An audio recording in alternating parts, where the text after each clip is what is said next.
ఈ పార్టీ ఫిరాయింపు ఎమ్మెల్యేలకు సంబంధించిన అంశం చర్చకు వచ్చింది. నిన్న స్పీకర్ ముందు విచారణ జరిగింది. 4 ఎమ్మెల్యేలు అటెండ్ అయ్యారు. 4 ఎమ్మెల్యేలు అండ్ పిటిషన్ వేసిన వాళ్ళు హాజరయ్యారు. మొత్తం 10 మంది కదా. 10 మందిలో 2 ఇంకా రిప్లై ఇయ్యలే, కడియం శ్రీహరి, దానం నాగేందర్. ఎందుకంటే వాళ్ళు టెక్నికల్గా దొరికిపోయారు కాబట్టి వాళ్ళు రిజైన్ చేసే అవకాశం ఉంది అని అంటున్నారు. మరి చూడాలి. వాళ్ళైతే ఇంకా రిప్లై ఇవ్వలేదు. మిగతా 8 మంది ఏమో పార్టీ మారలేదని రిప్లై ఇచ్చారు. కండవాళ్ళు కప్పుకున్నారు. పార్టీ మారినవని బయటకు వచ్చి మీడియా ముందు చెప్పారు. మళ్ళా దొంగల లెక్క మళ్ళీ మేము మారలేదంటున్నారు. ఎందుకు మారలేదంటున్నారు? అక్కడ సుప్రీంకోర్టు చాలా సీరియస్ అవుతున్నది. పార్టీ ఫిరాయింపుల మీద స్పీకర్ ఏదో ఒక నిర్ణయం తీసుకోవాలి అని చెప్తున్నది. ఒకవేళ ఏదో ఒక నిర్ణయం అంటే వేస్తే అనర్హత వేటేయాలి, లేకపోతే ఎవరైతే పిటిషన్ వేశారో పార్టీ మారారు వీళ్ళ మీద అనర్హత వేటు వేయండి అని వాళ్ళ పిటిషన్ని డిస్మిస్ చేయాలి.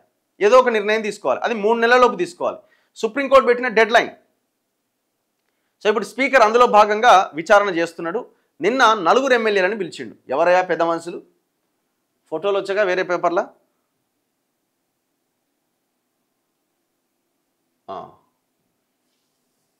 4 ఎమ్మెల్యేలు మేము మారలేదు. ఒక ఆయన దేవుని కండువా అంటుండు, ఇంకో ఆయన ఇంకో కండువా అంటుండు. ఇగో వీళ్ళు గూడెం మహిపాల్ రెడ్డి పటాన్చెరు నియోజకవర్గం నుంచి ఈయన బీఆర్ఎస్ నుంచి గెలిచిండు. కాంగ్రెస్లోకి చేరిండు. కాంగ్రెస్లోకి చేరి కండువా కప్పుకున్నాడు. బయటకు వచ్చిండు. నేను కాంగ్రెస్లో చేరుతున్నా నిజమే అని మాట్లాడిండు ఓపెన్గా. బండ్ల కృష్ణమోహన్ రెడ్డి ఈయన కూడా పార్టీలో చేరిండు. రేవంత్ రెడ్డి చేత కండువా కప్పుకున్నాడు. బయటకు వచ్చిండు. నేను కాంగ్రెస్లో చేరినాను ఓపెన్గా మీడియా ముందు చెప్పిండు. ఇవాళ కూడా యూట్యూబ్లో వీడియోలు ఉన్నాయి. కాళ యాదయ్య చేరిండు. ప్రకాష్ గౌడ్ చేరిండు. ఇప్పుడు వీళ్ళు 4గురిని స్పీకర్ పిలిచిండు. దాదాపు ఒక్కొక్క ఎమ్మెల్యేకు గంట సమయం పాటు విచారించిరట.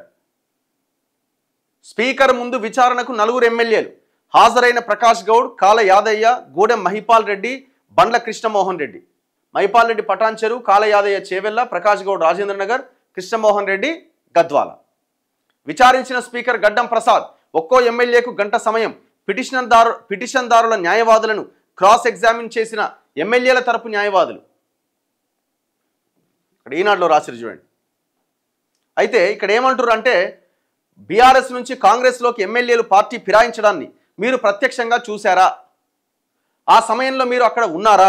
మీరు అక్కడ లేనప్పుడు మీడియాలో వచ్చిన కథనాలను ఆధారాలుగా ఎలా చూపుతారు అని బీఆర్ఎస్ ఎమ్మెల్యేలు పల్లా రాజేశ్వర్ రెడ్డి, డాక్టర్ కల్వకుంట్ల సంజయ్, చింతా ప్రభాకర్లను శాసనసభ సభ్యులు బండ్ల కృష్ణమోహన్ రెడ్డి, ప్రకాష్ గౌడ్, కాళ యాదయ్య, గూడెం మహిపాల్ రెడ్డిని తరపు న్యాయవాదులు ప్రశ్నించారట. ఫిర్యాదు చేసిన ఒక్కో ఎమ్మెల్యేను సుమారుగా 35 నుంచి 40 ప్రశ్నలు అడిగారట. బీఆర్ఎస్ నుంచి కాంగ్రెస్లోకి ఫిరాయించారంటూ బండ్ల కృష్ణమోహన్ రెడ్డి పైన పల్లా రాజేశ్వర్ రెడ్డి, అరికెపూడి గాంధీ, ప్రకాష్ గౌడ్ల పైన కల్వకుంట్ల సంజయ్, ఎవరైనా సంజయ్ ఈయన కోరుట్ల ఎమ్మెల్యే కదా, కోరుట్లన ఏదో, పోచారం శ్రీనివాసరెడ్డి అండ్ ఎం సంజయ్ల పైన జగదీష్ రెడ్డి, గూడెం మహిపాల్ రెడ్డి, కాళ యాదయ్యల పైన చింతా ప్రభాకర్, తెల్లం వెంకట్రావు, కడియం శ్రీహరిల పైన కేపీ వివేకానంద, దానం నాగేందర్ పైన పాడి కౌశిక్ రెడ్డి. ఇట్లా గతంలో అసెంబ్లీ స్పీకర్కు ఫిర్యాదు చేశారు వీళ్ళంతా వాళ్ళ మీద. వీటిపైన అసెంబ్లీ స్పీకర్ గడ్డం ప్రసాద్ కుమార్ సమక్షంలో సోమవారం విచారణ ప్రారంభించారు. ఫిరాయింపు ఎమ్మెల్యేల పైన ఫిర్యాదు చేసిన బీఆర్ఎస్ ఎమ్మెల్యేల తరపున న్యాయవాదులు దీనికి హాజరయ్యారు. ఇప్పుడు ఎవరైతే బీఆర్ఎస్ ఎమ్మెల్యేలు కంప్లైంట్ చేశారో వాళ్ళ తరపున న్యాయవాదులు హాజరయ్యారు. అన్ని అవాస్తవాలు కాదు, ఆ ఆధారాలు నిజమే అని వీళ్ళు అంటున్నారు. తొలుత ఫిర్యాదు చేసిన బీఆర్ఎస్ ఎమ్మెల్యేలు పల్లా రాజేశ్వర్ రెడ్డి, కల్వకుంట్ల సంజయ్, చింతా ప్రభాకర్లను ఆరోపణలు ఎదుర్కొంటున్న ఎమ్మెల్యేలు కృష్ణమోహన్ రెడ్డి, ప్రకాష్ గౌడ్, కాళ యాదయ్య, మహిపాల్ రెడ్డిల తరపు న్యాయవాదులు వేరువేరుగా క్రాస్ ఎగ్జామిన్ చేశారు. పార్టీ ఫిరాయింపులపైన మీరు చేసిన ఫిర్యాదులు వాస్తవం కాదు, ఆధారాలు సరైనవి కావు. ముఖ్యమంత్రిని అన్ని పార్టీల ఎమ్మెల్యేలు కలుస్తుంటారు. ఆ ఎమ్మెల్యే కూడా తమ నియోజకవర్గ అభివృద్ధి పనుల కోసమే కలిశారు. అందరూ చూస్తుండగానే కలిశారు కదా, అందులో తప్పేముంది? మీరు ప్రత్యక్షంగా అక్కడ లేరు. పార్టీ మారినట్టుగా మీరు స్వయంగా చూడలేదు. టీవీ ఛానళ్లు, పత్రికలు, సామాజిక మాధ్యమాల్లో వచ్చిన కథనాలను ఆధారాలుగా చూపితే అవి ఎలా చెల్లుబాటు అవుతాయి? మీ పార్టీ నుంచి ఫిరాయింపులకు పాల్పడినట్లుగా భావిస్తే షోకాజ్ నోటీసులు ఏమైనా ఇచ్చారా? పార్టీ అంతర్గత సమావేశాలకు పిలుస్తున్నారా అని న్యాయవాదులు ప్రశ్నల వర్షం కురిపించారు. పార్టీ మారినట్లుగా సమర్పించిన ఫోటోలు, వీడియోలు మార్ఫింగ్ చేసినట్లుగా ఉన్నాయని ఒక దశలో న్యాయవాదులు పేర్కొనగా దీనిపై బీఆర్ఎస్ ఎమ్మెల్యేలు తీవ్ర అభ్యంతరం వ్యక్తం చేశారు. పార్టీ ఫిరాయింపులకు పాల్పడినట్లుగా మేము ప్రత్యక్షంగా చూడలేదు. అయినా వారు ముఖ్యమంత్రి సమక్షంలోనే పార్టీ మారారు. వారే స్వయంగా మీడియాతో చెప్పారు. తమ సామాజిక మాధ్యమ వేదికల్లో కూడా పోస్టులు పెట్టారు. సీఎంతో ఉన్న ఫోటోలు మార్ఫింగ్ అని ఎలా అంటారు? సీఎం ఫోటోలను మార్ఫింగ్ చేయడం నేరపూరిత చర్య కదా. ప్రభుత్వం దీన్ని మార్ఫింగ్గా భావిస్తే చట్టపరంగా విచారణకు ఆదేశించాలి. మేం సమర్పించిన ఆధారాలన్నీ వాస్తవాలే అని పల్లా రాజేశ్వర్ రెడ్డి, డాక్టర్ సంజయ్, చింతా ప్రభాకర్ స్పష్టంగా చెప్పారు. అసెంబ్లీలో కేటీఆర్ను బండ్ల కృష్ణమోహన్ రెడ్డి కలిశారని ఆయన తరపు న్యాయవాది పేర్కొనగా, శాసనసభ సమావేశాల సందర్భంగా అనేక మంది ఎమ్మెల్యేలు, ఎమ్మెల్సీలు మర్యాదపూర్వకంగా కలుస్తుంటారు. కేటీఆర్ను కలిసినంత మాత్రాన అది పార్టీ ఫిరాయింపులకు పాల్పడలేదని ధృవీకరించినట్లు కాదని పల్లా రాజేశ్వర్ రెడ్డి చెప్పినట్టు సమాచారం. బీఆర్ఎస్ అధినేత కేసీఆర్ తమ పార్టీ ఎమ్మెల్యేలను కలుస్తున్నారా, అసెంబ్లీకి వస్తున్నారా, ఇలాంటి ప్రశ్నలు కూడా న్యాయవాదులు సంధించగా, అది విచారణకు సంబంధం లేని అంశమని, అనవసర ప్రశ్నలతో తప్పుదోవ పట్టించొద్దని బీఆర్ఎస్ ఎమ్మెల్యేలు అభ్యంతరం వ్యక్తం చేసిరట. ఇట్లా ఈ విచారణ కొనసాగిందండి. ఇప్పుడు ఏం చెప్తాం వీళ్ళకి? ఆనాడు కేసీఆర్ హయాంలో పార్టీ ఫిరాయించినా మనం ఇట్లనే మాట్లాడినాం. ఈనాడు పార్టీ ఫిరాయించిన 10 మంది ఎమ్మెల్యేల విషయంలో కూడా అట్లనే మాట్లాడుతున్నాం. 100% వాళ్ళు పార్టీ మారింది వాస్తవం. అన్ని ఛానళ్ళు లైవ్లు పెట్టినాయి, యూట్యూబ్లలో వీడియోలు ఉన్నాయి. ఇక మేము పార్టీ మారలేదు, వీడియోలు మార్ఫింగ్, ఏం డ్రామా ఇది? నాకు అర్థం కాదు. మీరు మళ్ళీ అవతలోడికి ఆయుధం ఇస్తున్నారు అపోజిషన్ పార్టీకి. ధైర్యంగా ఎస్ పార్టీ మారారు, మేము ఎలక్షన్లకు సిద్ధంగా ఉన్నామని చెప్పుకోండి. ఎందుకు చేతనైతే లేదు? అంత భయం ఎందుకు? భయం ఎందుకంటే ఎవరైతే 10 మంది ఎమ్మెల్యేలు ఉన్నారో దాంట్లో మెజారిటీ ఎమ్మెల్యేలు మొత్తం దొంగలు ఉన్నారు. అందులో మళ్ళీ ఎలక్షన్లకు పోయిరు అనుకోండి, ఇప్పుడు కాంగ్రెస్ మళ్ళీ వాళ్ళకి టికెట్ ఇవ్వాలి. టికెట్ ఇస్తే ఆల్రెడీ 2 సార్లు గెలిచి రాష్ట్రాన్ని, ఆ నియోజకవర్గాల్ని సర్వనాశనం చేసి మళ్ళీ 3వసారి బీఆర్ఎస్ నుంచి గెలిచిన వీళ్ళంతా వాళ్ళు ఇప్పుడు కాంగ్రెస్లోకి వచ్చారు. ఇప్పటికే ఆడ జనాలు సస్తున్నారు, వాళ్ళతోటి వెక్స్ అయిపోయినారు. వీళ్ళు ఎట్ట గెలిచిరని ఆయన వీళ్ళని. ఇప్పుడు గూడెం మహిపాల్ రెడ్డి ఉన్నాడు, ఎట్ట గెలిచిండు? ఆడ నీలమ్మదు కాటా ఇద్దరు తన్నుకుంటే బయటపడ్డాడు. బేసిక్గా జనానికి అక్కడ ఆయన గెలిపించాలని ఆలోచన లేకుండే. ఇప్పుడు అక్కడ గూడెం మహిపాల్ రెడ్డి మళ్ళీ కాంగ్రెస్ నుంచి పోటీ చేసింది అనుకుందాం, గెలుస్తాడా? ఉత్తదే. ఈ ఎలక్షన్లు ఎట్లా ఫేస్ చేయాలి ఏం అర్థం కావట్లే. ఇది మార్ఫింగు, ఇంకోటి ఇంకేమైనా కాదు. మార్ఫింగ్ ఎట్లా అవుతుందండి? క్లియర్ వీడియోలే ఉన్నాయి కదా, మార్ఫింగ్ ఎట్లా అవుతుంది?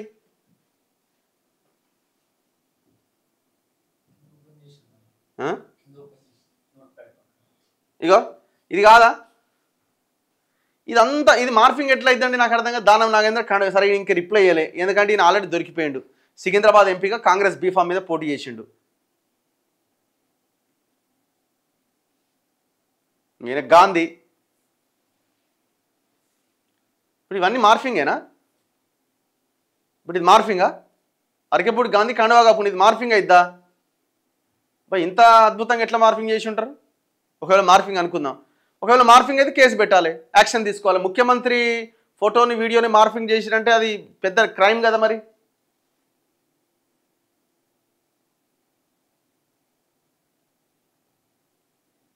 ఇది కాదా? ఇది మార్ఫింగా? ఇది కూడా ఇది మళ్ళీ దేవుని కాండం అంటారేమో.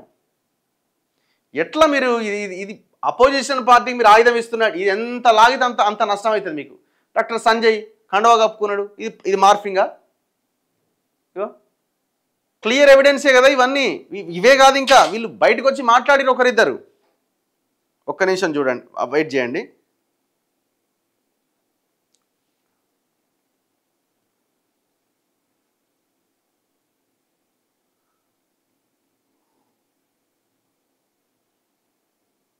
ఇగో ఈయన చూడు, ఇగో గద్వాల ఎమ్మెల్యే కృష్ణమోహన్ రెడ్డి. ముఖ్యమంత్రి రేవంత్ రెడ్డి సమక్షంలో ఈరోజు పార్టీ మారడం జరిగింది. అయిపోయి అలా అభివృద్ధి కొరికి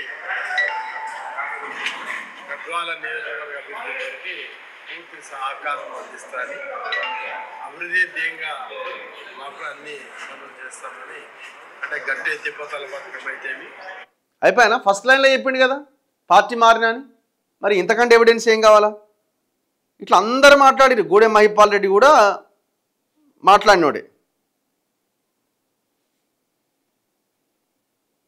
ఇగో ఒక వీడియోనే సర్క్యులేట్ అవుతుంది కదా. ఇప్పుడు ఈ వీడియో ఒకటి ప్లే చేస్తే అయిపోయాయి.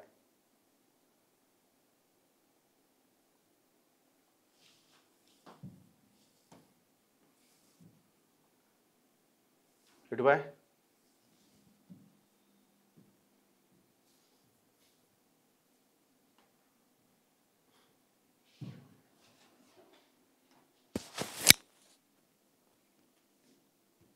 ఆడియో ఎటు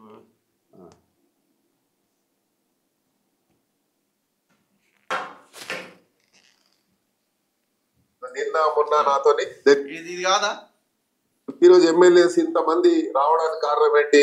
ఈరోజు ప్రకాష్ గౌడ్ అని ఉట్టి ప్రకాష్ గౌడ్ కాదు, నిన్న మొన్న నాతోని దగ్గర 10 మంది ఇంకా మాట్లాడారు. 10 మంది అడిగారు. నేను చెప్పాను కాంగ్రెస్ పార్టీలో నేను ఉన్నాను కాబట్టి నాకు తెలుసు, కాంగ్రెస్ పార్టీలో స్వేచ్ఛ అనేది మనకు sky is the limit. Congress పార్టీలో మీరు వచ్చి ఎలాంటి ఇబ్బందుల గురి గారు మేము అది బాధ్యత మేము తీసుకుంటాము. ముఖ్యమంత్రి గారిని ఎప్పుడేటప్పుడు కలవచ్చు. కష్టపడ్డ ప్రజలు ఆదరించారు, గెలిచిన. ఇప్పుడు ఆ ప్రజలకు సేవ చేయడానికి కాంగ్రెస్ తోటి కలిసి, అభివృద్ధి కోసం కాంగ్రెస్ తోటి కలిసి పనిచేస్తా ఉన్నా, ఈ ప్రభుత్వంతో కలిసి. నియోజకవర్గ అభివృద్ధిని దృష్టిలో పెట్టుకొని నియోజకవర్గ ప్రజల కోరిక మేరకే ఈరోజు పార్టీలో చేరడం జరిగింది. రాబోయే వాళ్ళకి అందరికీ నేను ప్రత్యేకంగా ధన్యవాదాలు తెలియజేస్తూ మీ అందరికీ ధన్యవాదాలు. Thank you. నేను మళ్ళీ బీఆర్ఎస్ పార్టీలో వెళ్తున్నమాట అబద్ధం. ఎందుకంటే ఒక్కసారి నేను డెసిషన్ చేసి భద్రాచలం అభివృద్ధి కొరకు కాంగ్రెస్ పార్టీ అయితే అభివృద్ధి చెందుద్దని ఏదైతే నా గురువు గారు పొంగులేటి శ్రీనివాసరెడ్డి గారి ద్వారా నేను కాంగ్రెస్ పార్టీలో జాయిన్ అయ్యాను. గౌరవ ముఖ్యమంత్రి రేవంత్ రెడ్డి గారి ఆశీస్సులతో మరియు తుమ్మల నాగేశ్వర గారి ఆశీస్సులతో, నా గురువు అయిన పొంగులేటి శ్రీనివాసరెడ్డి గారి ఆశీస్సులతో, డిప్యూటీ సీఎం బట్టి విక్రమార్క ఆశీస్సులతో భద్రాచలం అభివృద్ధి చెందుద్దని ఆశతో వేశాను. అదే ఆశతో ఉన్నాను తప్ప వేరేదైతే ఎటువంటి అపోహ చెందొద్దు. ఇది బీఆర్ఎస్ ప్రాపగండ అని నేను ఖచ్చితంగా చెప్తున్నాను. ప్రజల అభివృద్ధి, ప్రజలు నాకు ఆశీస్సులే ఉన్నాయి. ప్రజలు అభివృద్ధే నాకు ముఖ్యమని మీకు తెలుపుతున్నాను. మీరు ఎటువంటి అపోహ చెందొద్దు. నేను కాంగ్రెస్ పార్టీని కొనసాగుతున్నాను. నా మీద మనం ప్లాన్ చేసుకొని ముందుకెళ్దామని చెప్పి కూడా వారు చెప్పడం జరిగింది. సంతోషంగా స్వీకరించి అన్కండిషనల్గా నేను నా మిత్రులు, నా శ్రేయభిలాషులు, కార్పొరేటర్స్, సీనియర్ నాయకులు, సహచర మిత్రులందరితో కలిసి ఈరోజు జాయిన్ అవటం జరిగింది. గౌరవ ముఖ్యమంత్రి రేవంత్ రెడ్డి సమక్షంలో ఈరోజు పార్టీ మారడం జరిగింది. రైతుల కష్టాలు తీరాలనే ఆకాంక్షతో నేను ఈరోజు వారి నాయకత్వంలో, రేవంత్ రెడ్డి గారి నాయకత్వంలో కాంగ్రెస్ పార్టీలో వచ్చాం. రేవంత్ రెడ్డి గారు స్వయంగా పిలిచి, అన్న మీరు మా పార్టీలోకి రండి, ప్రభుత్వానికి మీ అనుభవం అవసరం, మీ నియోజకవర్గ అభివృద్ధిని మీరు ఊహించిన దానికంటే బ్రహ్మాండంగా చేద్దామని చెప్పి వారు నన్ను కాంగ్రెస్ పార్టీలోకి ఆహ్వానించడం జరిగింది. ఈ నియోజకవర్గం యొక్క అభివృద్ధిని దృష్టిలో పెట్టుకొని ప్రభుత్వం అండ ఉంటేనే, ప్రభుత్వ సహకారం ఉంటేనే అభివృద్ధి చేయగలుగుతామని ఆలోచించి నేను కాంగ్రెస్ పార్టీలోకి వచ్చి సంవత్సరం కావస్తున్నది. అయిపోయినా ఇంకేమన్నా ఉందా? ఇంకేమన్నా? ఇది కూడా మార్ఫింగేనా? ఇప్పుడు ఎవడో ఇంత గొప్పగా మార్ఫింగ్ చేసిరు, ఇది కూడా మార్ఫింగే అంటారా? ఇది ఇంకా ఇజ్జత్ పోయే కార్యక్రమం తప్ప ఇంకొకటి లేదు. తక్షణమే వాళ్ళందరి చేత రాజీనామా చేయించి ఎలక్షన్లకు వెళ్ళిపోండి. ఎలక్షన్లకు వెళ్ళిపోయి మొత్తం ఈ రిజైన్ చేసిన వాళ్ళే ఆ ఎలక్షన్ ఫీజు కూడా వాళ్ళే కట్టాలి. మొత్తం ఎలక్షన్ ఖర్చు అంతా వాళ్ళే భరించాలి. మరి జనానికి ఏం సంబంధం? ఓటేసి గెలిపించి పనిచేయండిరా అని ఒక పార్టీ నుంచి గెలిపిస్తే ఇష్టం వచ్చినట్టుగా పార్టీలు మారి మీ స్వార్థం కోసం, స్వలాభం కోసం మీరు చేసిన కబ్జాల నుంచి, మీరు చేసిన అవినీతి నుంచి బయటపడడానికి రేవంత్ రెడ్డి ఈ నియోజకవర్గాలకు పోయి ఏం మాట్లాడిండండి? వీళ్ళంతా గెలిచిన వాళ్ళే కదా ఆల్రెడీ. వీళ్ళంతా దొంగలు, వీళ్ళంతా. ఈ పోచారం శ్రీనివాసరెడ్డి గురించి అయితే ఒకసారి అది వినండి. ఒకసారి ఏమన్నాడు, ఎంత ఘోరంగా అక్కడికి వెళ్ళిండు, దున్నపోతులు బలిసినట్టు ఏదో అన్నాడు ఆడ. ఇప్పుడు ఆయనే తెచ్చి పార్టీలకు తీసుకొని ఆయనకు పదవి కూడా ఇచ్చే. ఇంతకంటే అన్యాయం ఏముంది? గూడెం మహిపాల్ రెడ్డి ఈ తెలంగాణ 119 నియోజకవర్గాల్లో అతిపెద్ద కబ్జాదారుడు ఎవరైనా ఉన్నారంటే గూడెం మహిపాల్ రెడ్డి. 119 నియోజకవర్గాల్లో ఆయనకి ఎంత పెట్టినా చాలదు. మొత్తం తెలంగాణ అంతా రాసి ఇచ్చినా లేదు నాకు ఇంకా పక్క రాష్ట్రం కూడా కావాలంటాడు. అట్లాంటి ఆయన తెచ్చుకున్నాడు పార్టీలోకి. మీరు తెచ్చుకోవడమే తప్పు. చివరికి ఏమన్నాడు గూడెం మహిపాల్ రెడ్డి కాంగ్రెస్ని? ఎంత బూత్ మాట మాట్లాడిండు.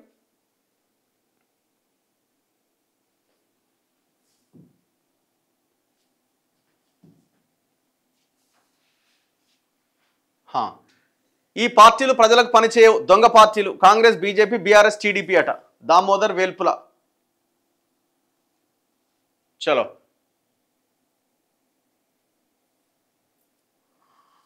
అందరూ రాజకీయ నాయకులు జనాలను పిచ్చోళ్ళని చేస్తున్నారు. ఈ రాజకీయ నాయకులను చెప్పులతో కొట్టినా సిగ్గు రాదు. సో పబ్లిక్ కూడా ఆలోచిస్తున్నారు. జగిత్యాల ఎమ్మెల్యే సంజయ్ ఒప్పుకున్నాడు నేను కాంగ్రెస్ పార్టీలో చేరినని. ఆయన ఒక్కడే కాదు, అందరూ ఒప్పుకున్నారు. కాంగ్రెస్ పార్టీకి ఒక కండువా అంటూ లేదేమో. మరి ప్రజలు ఎక్కడైనా తెలుసుకుని ఇలాంటి పార్టీ మారే నాయకులకు ఓటు వేయొద్దు. కాంగ్రెస్ పార్టీ ఫిరాయింపుల చట్టం మారుస్తా అన్నది ఎన్నికలకు ముందు. కానీ అధికారంలోకి వచ్చాక ఫిరాయింపు ఎమ్మెల్యేల అనర్హత విషయంలో అధికార దుర్వినియోగం చేస్తూ సాగదీస్తున్నది. అన్యాయం ఇది.